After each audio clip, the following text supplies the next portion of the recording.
بيبدأ المسلسل مع البطل وهو رايح قرية صغيرة وبيحاول إنه يستأجر بيت فيها، وبيكون المكان ده هو القرية اللي كانت مامته فيها. وهو رايح يمضي العقد بتعدي عربية قدامهم وبيكون فيها ابن أغنى العائلات في كوريا، ولكنه بيدرس هنا بالقرية لأنه بيكون الابن الغير شرعي ودائما بيخلوه بعيد عن العيلة وبيبعتوله فلوس كتير، ولكن مفيش أي تواصل مباشر مع أهله. وده بيبان بالحفلة اللي كانوا أهله عاملينها وكل إخواته مبسوطين فيها، وهو بيكون قاعد بغرفته وما بينزلش يحتفل معاهم، وبيكون البطل شايف كل حاجة من بعيد. وتاني يوم بيبدأ البطل هان إنه يدور على شغل، وبيشوف ابن عيلة كانج وهو بيعمل اللي هو عاوزه وبياخد أي حاجة هو عاوزها بدون ما حد يتكلم معاه. وبيحس وقتها كانج إنه هان مهتم بتصرفاته، وده على عكس كل الناس بالقرية اللي هم فيها. ولكن بيرد هان إنه هو أصلا مش مهتم أبدا باللي هو بيعمله، لأنه أنت أصلا محدش شايفك،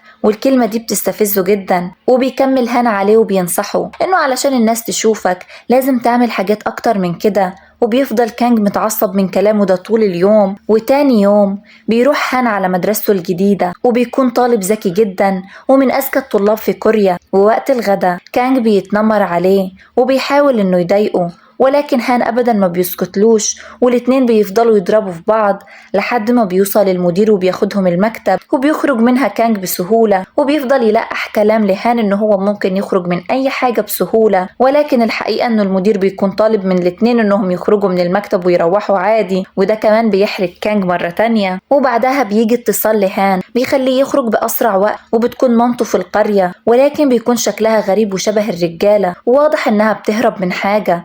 ولكن هان بيطلب منها انها ترجع وبيكون خايف عليها جدا. ووقتها بيجيله اتصال من والده وبيعرفه ان هو عارف ان مامته لسه عايشة وما ماتتش، وهو ابدا مش هيسيبها في حالها وهيقتلها. وعلى الجهة التانية بيكون إخوة كانج بيستمتعوا بوقتهم وهو محدش مهتم بيه كالعادة. وبالليل بيروح هان قدام نادي الملاكمة وبيكون كانج موجود وبيتحدوا بعض، وبيكون كانج أقوى منه بكتير لأنه بيتدرب كل يوم. ولكن لما هان بيفتكر والده بيتحول وبيفضل يضرب كانج بوحشية لحد ما بيصحى على نفسه. وباليوم ده بيتعشوا الاتنين مع بعض وبيرجع كانج هان لحد البيت وبيكون هيطلب منه حاجة، ولكن قبل ما يتكلم هان بيقوله انهم ابدا مش هيكونوا اصحاب. ولكن كانج بيستغرب وبيقوله اصدقاء ايه، انا عايز حق العشاء بس. وتاني يوم كل المدرسة بتعرف ان والد هان قتل امه والكل بيحاول يتنمروا عليه، ولكن كانج بيدافع عنه. وبعدها بيبدأوا الاتنين يتكلموا مع بعض، وهان بيقرر انه يقول الحقيقة لكانج انه ده اصلا مش والده وهو جوز مامته، وده سبب العنف المنزلي اللي كان هو بيتعرض له. ووقتها بيعرض هان على كانج انهم يكونوا شركاء وكل واحد منهم يستفيد من مميزات التاني، مثلا انه هان هيعطي كل ذكائه لكانج وبنفس الوقت كانج هيكون منه النفوذ والسلطة. وبيعدي الوقت وبنلاقي انه هان بيشتغل كل حاجة تقريبا، بيشتغل مدرس وبيشتغل انه بينقل حاجات. ولما هان بيكون راجع البيت عينه بتيجي بعين جارته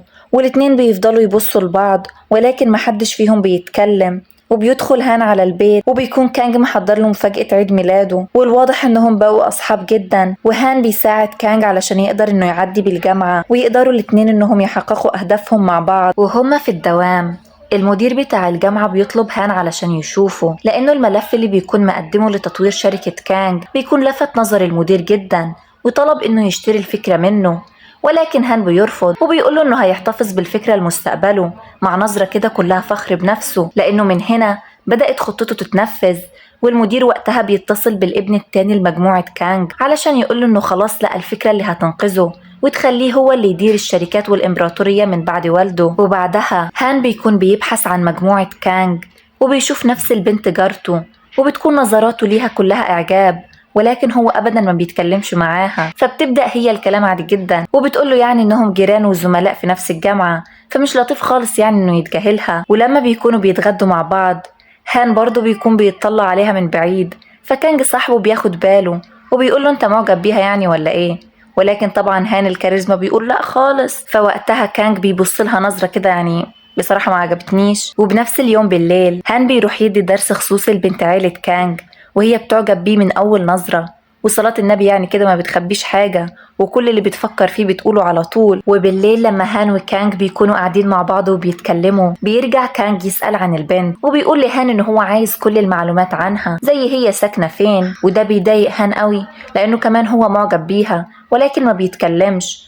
وقتها بيرجع على البيت وبيسمع صوت صريخ من بيت البنت اللي معجب بيها، وبتكون مامتها عايزة منها فلوس وبتضربها. ووقتها هي بتزعل جدا وبتخرج تمشي بالشارع، ولأنه الدنيا بتمطر وهان أصلا بيكون قلقان عليها، فبيروح وراها وبيواسيها وبيقول لها إنها مش لازم تتحرج منه لأنه أساسا هو اتربى بالطريقة دي. وبيفضلوا الاتنين يتكلموا مع بعض. وتاني يوم مرات أبو كانج بتطلبه علشان يتنازل عن الميراث، وإنه الفلوس مش هتتقطع عنه أبدا، وهو بيوافق وبيفتكر كلامه هو وهان وإنه دي هتكون أول خطوة من خطتهم. فبيوافق كانج وبيمضي. وبالليل بيخرجوا هان وكانج علشان يشربوا مع بعض. وكانج بيشوف البنت بالسوبر ماركت وبيعرض عليها إنها تيجي وتشرب معاهم، وهي بتوافق. وطول القعدة بيفضل كانج يقول لها إنه معجب بيها وبيعرض عليها إنهم يرتبطوا. أيوة يا جماعة بالسرعة دي. وهان بيكون مصدوم وطول القعدة أساسا بيتأملها، ولكن هي بتقول لكانج إنه هي ما عندهاش وقت أبدا، وإنه لو اتكلم بالموضوع أكتر من كده هي مش هتكون مرتاحة. فبيفهمها كانج. وبعدها هان والبنت بيروحوا مع بعض وبيقعدوا يشربوا مرة تانية لأنه هي بتكون طلبت منه كده. وكانج بيكون لحقهم وبيستغرب جدا هان ما قالوش عن عنوانها ليه لما سألوا، وهم أساسا جيران. وبنفس الوقت البنت بتكون بتحكي لهان قد إيه إنهم شبه بعض جدا، وإنهم هما الاتنين محتاجين مساعدة، ولكن هو خلاص لقى كانج اللي هيطلع بيه لفوق. وبتسأله لو هي طلبت منه المساعدة هيوافق ولا لأ. وبيفضل البطل مبلم كده، هو حرفيا طول الحلقة مبلم،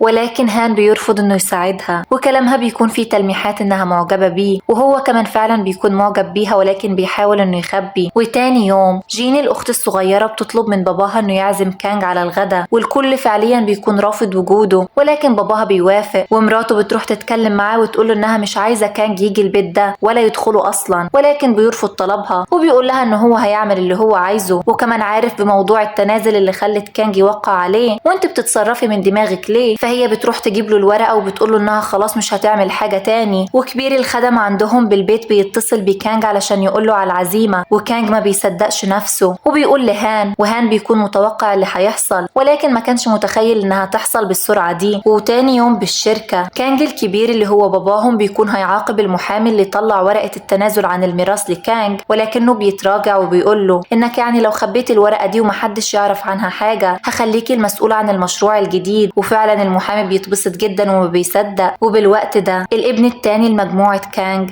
بيكون بيخطط من ورا باباه علشان ياخد المشروع، وبنلاقي جيني بتتصل على كانج علشان يتعشى معاها، ولما بيوصل بيلاقيها قاعدة بترسم هان. ووقت الطلب بتدخل عليهم نا وبتكون شغالة بالمطعم، وبيعرفهم كانج على بعض.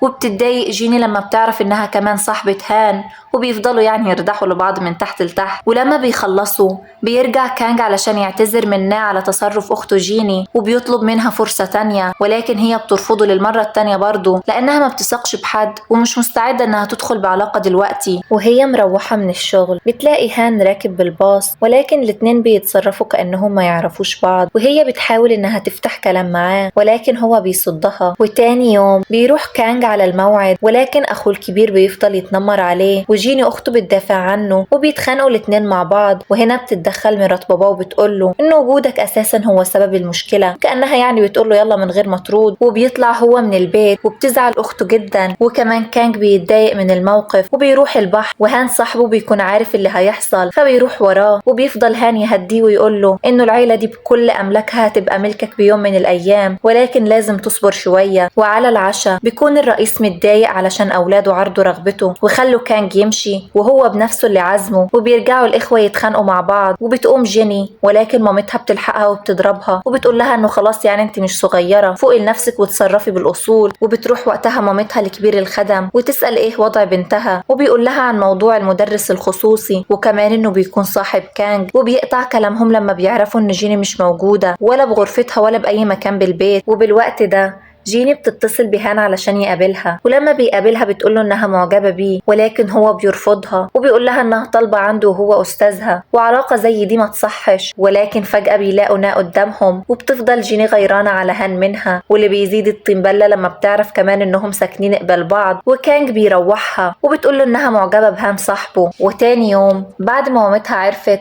قررت انها تمنع عنها الموبايل واي تواصل، علشان كده بتقرر انها تروح المدرسة. ولكن بتكون دي خدعة برضه علشان تأمر السواق بتاعها يوديها جامعة هان. ووقتها بتقوله للمرة الألف انها معجبة بيه وبتحبه، ولكن زي ما قلت قبل كده بيفضل مبلم بوشها وبيرفضها، ولكن ما بيرفضهاش بذوق ابدا، وبيكون شديد معاها وبيقطع لها اي امل موجود عندها بعلاقة بينهم. وبتكون نا شايفة كل الموقف، وبتقوله انه بيتصرف معاها بطريقة وحشة جدا رغم انه ممكن يستفيد من وجودها، ولكن هو بيسكتها لانه انسان محترم طبعا وعنده مبادئ. والحديث ده كله بيسمعه كانج. وبنروح لمكان تاني، وبتكون مامة نا بتسرق فلوس من عصابة بالبار، ولما بيعرفوا بيروحوا لبنتها نا الكلية وبيطلبوا الفلوس اللي خدتها مامتها، ولكن هي بتقول انها ما عندهاش وبتسيبهم وبتروح. ولكن بيفضلوا يلحقوها، وواحد منهم بيضربها بالقلم وهي بتسده بنفس الثانية، لحد ما الامن بيتدخل وبيجي هان ياخدها من ايدها وبيقول لها انه بالمواقف دي لازم تهرب. فبترد انها تهرب ليه وهي ما عملتش اي حاجة، ولو هربت دلوقتي هتفضل طول عمرها هربانة. وبيتضايق من كلامها لانه هي كده بتعرض نفسها للخطر، وبيسيبها وبيمشي. وبنفس الوقت كانج بيعرف اللي حصل وبيجري باسرع ما عنده علشان يلحقها وينقذها. وهان كمان بيكون فكر وقرر انه يرجع لها. ووقتها هان بيجري وكانج بيجري، ولكن بيفوز كانج، واول ما بيشوفها بيحضنها. وبنفس اللحظة دي بيدخل هان وبيشوفهم. وبعد كده بتكون نا بتلم حاجتها ورايحة بيت كانج. وقتها بيوصل هان وبيقول لها ما تمشيش، ولكن هي بترفض وبتقوله انها هتروح بيت كانج. ولكن فجأة حبها بيغلبها وبترجع بقرارها وانها خلاص هترجع لهان، وبتفضل تخبط على الباب.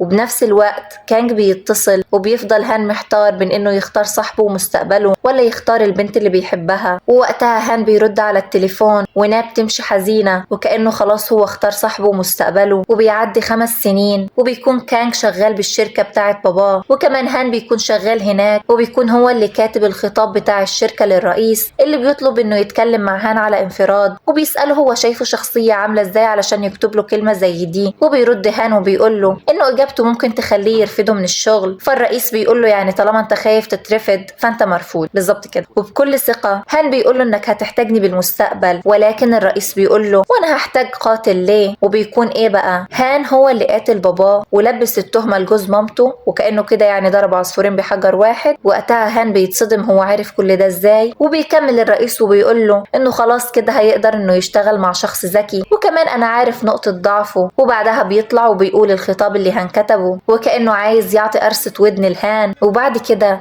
بيعرفوا انه الابن التاني لمجموعة كانج لسه مستمر في محاولة السيطرة على كل املاك العيلة. وبيرجع هان يقول للرئيس انه هيكون ايده اليمين بالشغل. وبتمر كمان 5 سنين، وبيظهر الرئيس وهو بيسبح، ولكن بيتعب فجأة وكل العيلة بتعرف وبيروحوا يطمنوا عليه، ولكن بيلاقوه قاعد بياكل عادي. وهان بالوقت ده بيروح للرئيس وبيقول له ان ورق المشروع جاهز. وعلشان نعرف ايه المشروع بنرجع لورا شوية، وقت ما الرئيس بيقول لهان عن مشروعه وانه عايز يعمل مدينة كاملة باسمه جوا كوريا. وهان بيقول له انه خلاص مفيش اي معوقات علشان نبدأ المشروع. وبنروح لكانج اللي بيكون بالشغل، وبتتصل فينا وبتقول له ان المرشح شوانج هو اللي هينجح بالانتخابات بتاعة الحزب علشان يساعده. اللي بيكون شوانج بالوقت ده قاعد مع الابن التاني، ولكن ما بيكونش عارف انه متراقب من هاكر قوي جدا، وبيكون الهاكر ده تابع لهان. وباخر اليوم هان وكانج ونا بيجتمعوا مع بعض علشان يعرفوا هم وصلوا لايه، وبيكونوا عارفين بعلاقة الابن التاني لمجموعة كانج مع تشانج. وتاني يوم بتحصل الانتخابات وبيفوز فيها تشانج زي ما هو متوقع، وده اللي بيخلي الرئيس يتجنن لانه مش ده اللي كان مخطط له، وده على عكس مراته وابنه التاني اللي بيكونوا فاكرين انه خطتهم كده ماشية زي الفل. ولكن بيبدأ هان انه يهدي الرئيس. وتاني يوم نا بتحاول انها تتكلم مع رئيسها وتاخد منه اي معلومة، ولكن هو بيكون فايقلها. وبالقصر بقى جيني بتعرف من مامتها انه جاي لها عريس، ولكن بتكون رافضة، وخاصة لما بتعرف العريس بيكون مين، وبتقول انه ده شخص فاشل وهي مش موافقة ابدا عليه. وبغرفة الاجتماعات بتكون نا قدرت انها تحط جهاز تسجيل لمديرها علشان تعرف هما بيخططوا لايه وتقول لهان. وتاني يوم الهاكر بيقول لهان انه عايز يخترق موبايل الابن التاني علشان يعرف كل تحركاته. وبنفس الوقت مرات الرئيس بتروح للدكتور بتاعه علشان تعرف حالته الصحية عاملة ازاي، ولما بيرفض الدكتور انه يتكلم بتبدأ انها إنها تهدده بابنه. وبنلاقي الابن التاني لمجموعة كانج بيطلب من محامي العيلة إنه يشتغل معاه ويكون بصفه، ولما بيسمع المحامي الخطة وبيشوف الفلوس اللي هياخدها عينه بتلمع وبيوافق. وبنلاقي بعدها إنه الهاكر قدر يخترق الموبايل بتاع الابن التاني وبيكون سامع وشايف كل حاجة، وبتوصله فلاشة عليها كل أسرار المشروع، وطبعا الهاكر بيعرف كل حاجة عنها. وبعد كده هان بيقول للرئيس على كل حاجة ابنه التاني بيعملها من وراه هو ومامته، وإنه متفق مع المحامي ضده. وكده المحامي بيكون خان الرئيس مرتين، والظاهر كده إنه ليلته سودا. وبنلاقي إنه كانج وناه علاقتهم اتطورت، وبيعرض عليها الجواز وبيقول لها ممكن تتجوزيني، بتقول له فبيقول لها الشارع اللي وراه. والرئيس علشان يمسك المحامي بيعمل اجتماع طارئ علشان كل الموظفين يراجعوا الحسابات بتاعت الشركة، وبيطلب منهم إنهم يسلموا الموبايلات بتاعتهم. ووقتها المحامي بيكون متوتر جدا وبيكون عايز يتواصل مع الابن التاني بأي طريقة ولكن ما بيقدرش. وتاني يوم الرئيس بالاجتماع بيقرر إنه يخلي ابنه التاني مسؤول عن المشاريع الصغيرة مش المشاريع المالية زي ما كان هو مخطط. ووقتها ابنه بيتصدم، ووقتها كانج بيكون مبسوط جدا إنه الخطة ماشية كويس. ولكن تاني يوم بتكبس عليهم الشرطة لأنه حد بلغ عنهم، اللي بالوقت ده بيكون الرئيس بيتكلم مع مراته وبتقوله انت ازاي تعمل كده، ولازم تغير منصبه حالا مالا وإلا هفضح كل أسرار مشروعك الجديد. والحديث بيشد ما بينهم. وقتها بيتعب الرئيس، ولكن مراته ما بترضاش تساعده وبتسيبه يموت علشان ابنها ياخد كل حاجة. والرئيس وقتها بيكون خات الصدمة فعلا، ولكن بيجي هان بعدها وبيتصل بالإسعاف